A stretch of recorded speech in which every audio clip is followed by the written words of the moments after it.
অন্যায় আর জামাতে ইসলামী একসাথে চলতে পারে না। এর মানে আমি এটা বলছি না যে আমাদের কোনো ভুল হয় না, আমরা কোনো অন্যায় করি না, না তা আমি বলবো না। আমরা মানুষ, আমাদের ভুল অবশ্যই হয়। সেই ভুল আপনি ধরিয়ে দেন, আমরা কথা দিচ্ছি এটা সংশোধন করবো ইনশাআল্লাহ। খুব লজ্জা পাইতেছি ভাই। এটা মাস্ক থাকলে মুখ ঢাইকে আসতাম। হ্যাঁ, সত্যি লজ্জা পাচ্ছি। গাজী নজরুল ইসলাম এমপি, সাতক্ষীরা 4 আসনের, কেন উনি এই কাজটা করলো বুঝলাম না। আসলে হয় কি জানেন, নীতি আদর্শ আপনি যত কিছুই বলেন না কেন, ওই সেক্সুয়াল ব্যাপারটা আলাদা।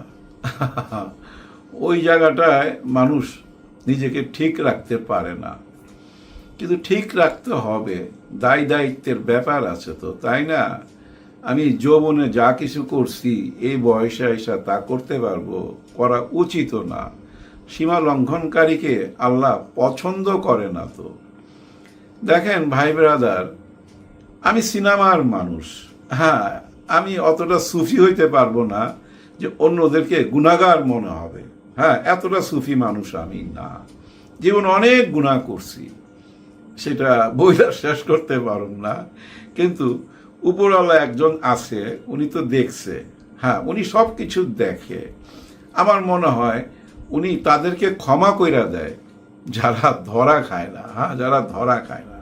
চুরি বিদ্যা বড় বিদ্যা, যদি ধরা না পড়েন, চুরি কইরা যদি ধরা পড়েন তাহলে শেষ। ওই যে বলে না, একটি দুর্ঘটনা সারা জীবনের কান্না। গাজী নজরুল ইসলামের এই দুর্ঘটনা ওনার সারা জীবনের কান্না হয়ে গেল তো এটা। হ্যাঁ, সারা জীবনের কান্না। দেখেন উনি এই সংসদে কিভাবে আসবে, খুব লজ্জা পাবে, কিভাবে মুখ দেখাবে। এখন কথা হচ্ছে, অনেকেই বলতে পারেন ভাই ওনার বিবাহিত বউ বিয়ে করছে। আমি একমত আপনার সঙ্গে, যদি ওনার বিবাহিত বউ হয় আমার কোনো আপত্তি নাই। আবার বাইরের কেউ হইলো আমার আপত্তি নাই, যদি উনি ধরা না খাইতো, বুঝছেন? কারণ আমরা তো জানতাম না, আপত্তি করুম কেমনে, জানতামই না ব্যাপারটা। কিন্তু এখন কি হয়েছে জানেন, ঘরের বউ বাইরে যাবে কেন, অন্য জায়গায় যায় কেন ওনারা, কেন, কারণ কি? আর আমি যেটুক বুঝি আমার অল্প জ্ঞানে, এটা কিন্তু ফাঁদ পেতে ধরা হয়েছে, ফাঁদ পাতা হয়েছে। এটা যে একেবারে প্রথম ঘটনা এমন না। 10 দিন চোরের 1 দিন গৃহস্থের কথা তো বলে না, আমরা বলি না 10 দিন চোরের 1 দিন গৃহস্থের, এরকম কথা তো আমরা বলি। এটা ফাঁদ পাতা হয়েছে। ওইখানে যে উনি যাইতো এটা কেউ কেউ জানতো। উনি বলছে ওনার ড্রাইভারের কথা। ওনার ড্রাইভার আবার কে? ওনার এই যে নতুন বউ, যাকে উনি বউ বলতেছে, ওনার মামা, ওই মামাকে উনি আবার ড্রাইভার রাখছে। তার মানে মামা শ্বশুর ফাঁদ পাচ্ছে। ওনাকে ঘরের মধ্যে ঢুকাই দিয়া মামা শ্বশুর আবার লোকজন নিয়ে আসছে। শোনা যাচ্ছে 1 লক্ষ টাকা দিছে। উনি একজন এমপি মানুষ, উনি কেন টাকা দিতে যাবে যদি কোনো অন্যায় না কইরা থাকে? ওনার বউ যদি হয়ে থাকে কেন টাকা দিতে যাবে? ওনার ভিডিও আমি দেখছি, কিছুটা হইলেও তো বুঝি মানুষের চোখ মুখ দেখলে। উনি খুবই নার্ভাস। হ্যাঁ, উনি যে অন্যায় করছে এটা ওনার চোখে মুখে ফুটে উঠছে। যাই হোক, উনি ওনার প্রথম স্ত্রীকে দিয়া বলাবার চেষ্টা করছে অনলাইনে যে আমার স্বামী কোনো অন্যায় করে নাই, সে আরেকটা বিয়ে করছে। আমার স্বামীকে নিয়ে যারা এসব গুজব রটাচ্ছে তাদেরকে আইনের আওতায় আনবে। কত লোকরে আইনের আওতায় আনবেন বলেন? কত মানুষকে আইনের আওতায় আনবেন? মানুষ এটা বলবেই, সুযোগ পেয়ে গেছে, কেন বলবে না? উনার কারণে জানেন পুরা জামাত ইসলাম লজ্জায় পড়ে গেছে। আমিও লজ্জায় পড়ে গেছি। আমার না আপনাদের সামনে আসতেই লজ্জা লাগতেছিল। বহুবার চিন্তা করছি থাক আজকে আর কোনো কথা বলবো না, কিন্তু আবার এইটাও ভাবলাম, ও নিজের গায়ে পড়ছে তো এখন কথা বলতে চাও না, পালায়া রইছো। হ্যাঁ ভাই, উপরে থুতু মারলে তো নিজের গায়েই পড়ে। কারণ জামাত ইসলামকে সাপোর্ট করি, দেখছেন আপনারা, আগে পরে আপনারা আমার কন্টেন্ট দেখলেই বুঝবেন কেন সাপোর্ট করি, ওইটাও বলছি। ওনাদের মধ্যে ভালো অনেক গুণ পাইছি আমি। বিশেষ করে ডাক্তার শফিকুর রহমান স্যারের প্রেমে পড়ছি। ওনার বক্তব্য, কথাবার্তা, চাল চলন আমার কাছে ব্যক্তিগতভাবে ভালো লাগছে। ওই ভালো লাগা থেকেই জামাত ইসলামকে সাপোর্ট করা। হ্যাঁ, চাচ্ছিলাম ওনারা একবার দেশের শাসন করুক, দেশটা ওনাদের হাতে একটা বার যাক। আমার বিশ্বাস ওনাদের হাতে একটা বার যদি দেশটা যায়, দুর্নীতি মুক্ত একটা দেশ পাবো। কিন্তু এই যে এই কাণ্ডটা কি দুর্নীতির মধ্যে পড়ে? না, এটা দুর্নীতির মধ্যে পড়ে না, এটা অন্য নীতির মধ্যে পড়ে। আদর্শ বলেন, নীতি বলেন, যা কিছুই বলেন, ওই সেক্সের সঙ্গে এটার কোনো সম্পর্ক নাই। ওটা যদি কারো মাথায় একবার উঠা যায় না ভাই, ওর হুশ জ্ঞান থাকে না। কিন্তু হুশ জ্ঞান রাখতে হবে, সাবধানের মাইন্ড নাই তো ভাই। দেখেন, আমি সিনেমার লোক, কত মানুষই তো আমাকে ফোন করে, বিশেষ করে অনেক মেয়েরাও কিন্তু আমাকে ফোন করে। কিন্তু গত 2 বছর কেউ বলতে পারবে না, একটি মেয়ে বলতে পারবে না তার ফোন রিসিভ করছি। কেন করি না জানেন? হ্যাঁ, অডিও কল দিলে আমি রিসিভ করি, ভিডিও কল যখন দেয় রিসিভ করি না। এর পিছনে একটি কারণ, মনে করেন একটি মেয়ে আমাকে ভিডিও কল দিল, আমি ধরলাম, হঠাৎ দেখলাম মেয়েটা উলঙ্গ আর আমার চেহারা, উনি স্ক্রিনশট নিয়ে নিল, ওই মেয়েটা স্ক্রিনশট নিয়ে নিল। এখন ওইটা যদি সোশ্যাল মিডিয়ায় দিয়ে বলে যে আমার সাথে তার সম্পর্ক আছে, আপনারা তো বিশ্বাস করবেন, কারণ আমি তাকায় রইছি আর সে অর্ধ উলঙ্গ বা উপরের দিকে খোলা, এরকম একটা কিছু যদি হয়, আপনারা তো অবশ্যই বিশ্বাস করবেন যে ওই মিয়া খালি ভালো ভালো কথা কও, আবার দাঁড়িয়েও রাখছো, এখন তো ধরা খায়া গেলা। কাউরি আমি বুঝাইতে পারুম না, এ ভয়েই ধরি না ফোন। জানেন, অনেক পরিচিত আছে, ধরি না, কারণ কোনো বিপদে পড়তে চাই না। কারণ ওরকম একটা বিপদে পড়লে আপনাদের সামনে আমি মুখ দেখাবো কিভাবে? ভাই ব্রাদার, এই যে বাংলাদেশে দেখেন 18 থেকে 20 কোটি মানুষ আছে। এই 20 কোটি মানুষের মধ্যে সবচেয়ে বেশি বিপদে কে আছে জানেন? এই গাজী নজরুল ইসলাম এমপি। হ্যাঁ, উনি সবচেয়ে বড় বিপদে আছে। বিপদ বলবো না, লজ্জায় জাহান্নামে আছে। হ্যাঁ, উনি একদম জাহান্নামে আছে। কেন জাহান্নাম বললাম? দেখেন, ওনার তো আত্মীয় স্বজন আছে, ছেলে মেয়ে আছে, তাদেরকে নিশ্চয়ই বিয়ে দিছে। ওনার বয়স দেখে যেটা মনে হইলো, নিশ্চয়ই বিয়ে দিছে। এখন দেখেন, এই যে আত্মীয় স্বজন সবাইয়ের কাছে কিভাবে এই মুখটা দেখাবে? এই সংসদে যখন আসবে কিভাবে এই মুখটা দেখাবে? সবাই তো ওনার দিকে তাকায় থাকবে, একটা ভালো নজরও তাকাইলে না, উনি ভাববে আমাকে বোধ নিয়ে ওই কথাটাই ভাবতেছে। ওই যে আমি ধরা খাইছি, ধরাটা কেমনে খাইলো ভাই? ধরাটা খাইছে, এখানে ফাঁদ পাতা হয়েছে, এটা আপনারা বিশ্বাস রাখেন। টপ অ্যাঙ্গেলে একটা গোপন ক্যামেরা সেট করা হয়েছে, কারণ জানে যে উনি এখানে আসবে। ওনার ওই বউ বলেন আর বান্ধবী বলেন, যাই বলেন না কেন, আসবে এখানে।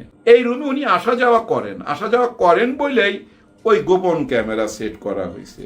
ভাই ব্রাদার, একটা জিনিস মনে রাখবেন, যে কোনো ড্রাইভার মালিকের সব কিছু জানে। হ্যাঁ, ড্রাইভার সব কিছু জানে, মালিক কোথায় যাচ্ছে, কোনো অফিসে যাচ্ছে না বাসায় যাচ্ছে, সব কিছু কিন্তু এই ড্রাইভার জানে।